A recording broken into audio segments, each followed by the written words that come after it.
बिस्मिल्लाहिर्रहमानिर्रहीम। अस्सलाम वालेकुम स्टूडेंट्स। आज जो हमने टॉपिक पढ़ना है वो है actions controlled by the nervous system. हमारे एक्शंस, हमारे रिस्पॉन्सेज जो है वो नर्वस सिस्टम से कंट्रोल होते हैं। ठीक है, दो तरह के एक्शन दिए हुए हैं, वॉलेंट्री एक्शंस और इनवॉलेंट्री एक्शंस। ठीक है, voluntary actions the body action which are performed under conscious control. वो बॉडी एक्शंस, वो रिस्पॉन्सेज जो कि कॉन्शियस कंट्रोल के अंदर होते हैं, यानी कि कॉन्शियस का मतलब होता है शऊर या आगाही, हमारे शऊर के अंदर होते हैं, उन्हें हम क्या कहते हैं, वॉलेंट्री एक्शंस कहते हैं। Which are done after thinking over them are called voluntary actions. वो जिन पर हम सोच सकते हैं, सोचने के बाद हम करते हैं, वो कौन से होते हैं, वॉलेंट्री एक्शन होते हैं। फॉर एग्जाम्पल स्पीकिंग, बोलना, ईटिंग, खाना, रीडिंग पढ़ना, वॉकिंग चलना, रनिंग भागना, क्लैपिंग तालियां बजाना और वॉलेंट्री एक्शन। ये कौन से हैं, वॉलेंट्री एक्शंस हैं। ठीक है, जो हमारे कॉन्शियस कंट्रोल के अंदर है, जिन्हें हम अपनी मर्जी से परफॉर्म कर सकते हैं, उन्हें हम कहते हैं voluntary action. Involuntary actions the body actions which are performed without involvement of thinking process are called involuntary action। वो body action जिनमें जो है वो क्या है, थिंकिंग इन्वॉल्व नहीं होती, मतलब कि हम अपनी सोच विचार के बाद जो है वो परफॉर्म नहीं कर सकते, वो खुद ब खुद होने वाले जो एक्शंस होते हैं उन्हें क्या कहते हैं, involuntary actions. Involuntary actions are not performed under conscious control. Involuntary action जो हमारे शऊर के अंदर नहीं होते, ठीक है, इनवॉलेंट्री होते हैं। हार्ट बीट, दिल की धड़कन, ब्रीथिंग, सांस लेना, ब्लिंकिंग ऑफ आइज, पलकों का झपकना, ठीक है, आंखों का झपकना, पलकों का झपकना, मूवमेंट ऑफ स्मॉल इंटेस्टाइन की movement are the example of involuntary action. ये किससे सारी है, किस इसकी एग्जाम्पल है, सारी इनवॉलेंट्री एक्शंस की। ठीक है, वॉलेंट्री एक्शन जो हमारे कंट्रोल के अंदर होते हैं और इनवॉलेंट्री जो हमारे कंट्रोल के अंदर नहीं होते।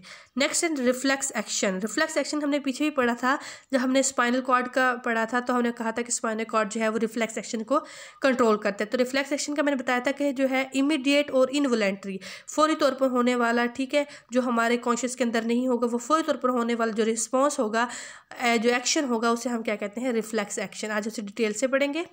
N immediate and involuntary response to a stimulus is called reflex action. एक फौरी और इनवॉलेंट्री यानी हमारे शऊर के अंदर नहीं होगा, जो रिस्पॉन्स होगा एक किसी भी स्टिमुलस का, किसी भी चेंज का, हीट हो गया, कोल्ड, प्रेशर, जिस चीज़ का भी, तो उसको हम क्या कहेंगे, रिफ्लेक्स एक्शन। ठीक है, फौरी और अचानक या इनवॉलेंट्री रिस्पॉन्स को क्या कहेंगे, reflex action. Quick pulling of hand just after touching the object, hot object is a common example of reflex action. Reflex action की जो है कॉमन एग्जाम्पल इन्होंने क्या दी हुई है कि हाथ का पीछे की तरफ खींच लेना किसी गर्म चीज़ को छूने के बाद। ठीक है, जब हम किसी गर्म चीज़ को छूते हैं तो हमारा जो है वो फ़ौरन हाथ जो है वो खुद पीछे की तरफ हम क्या कर लेते हैं, खींच लेते हैं। In this example of reflex action shown in figure 1.7, temperature of hot object is a stimulus which is received by the cells of the skin. क्या है, किसी भी हॉट ऑब्जेक्ट का जो है वो क्या है, टेम्परेचर जो है वो रिसीव किया जाता है, स्किन के अंदर हमारे क्या मौजूद होंगे, रिसेप्टर सेल्स मौजूद होंगे। ठीक है, पहले हम डायग्राम से समझ लेते हैं, फिर हम इसकी रीडिंग करेंगे।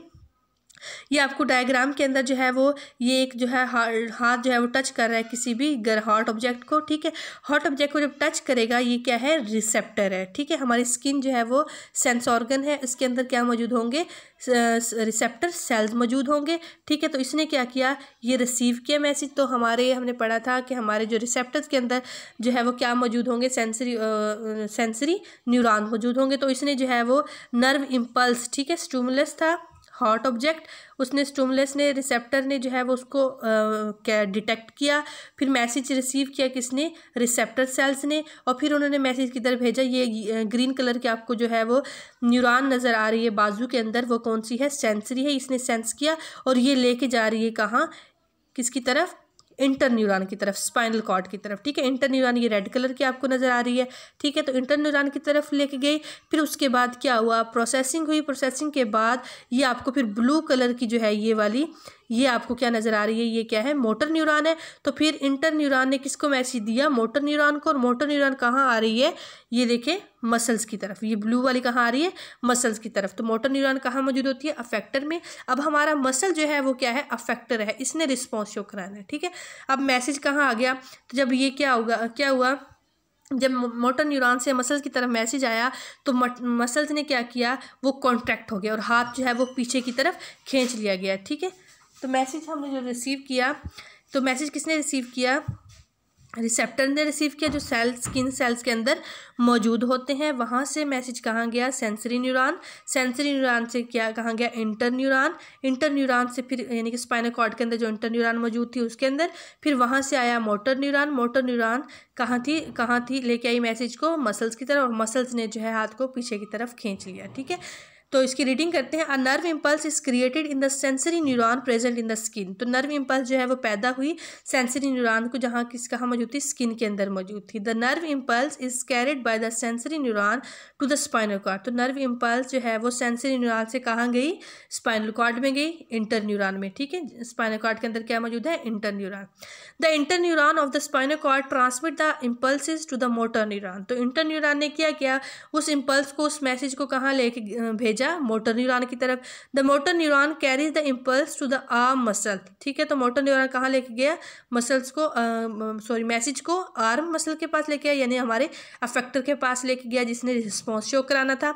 The arm muscles contract and the hand is pulled back. तो आर्म मसल्स ने क्या किया, कॉन्ट्रैक्ट हो गया, जैसे कॉन्ट्रैक्ट हो गया जिस तरह आपको डायग्राम में दिखाया गया है, और हाथ हमारा किसकी तरफ हो गया, पीछे की तरफ हमने खींच लिया।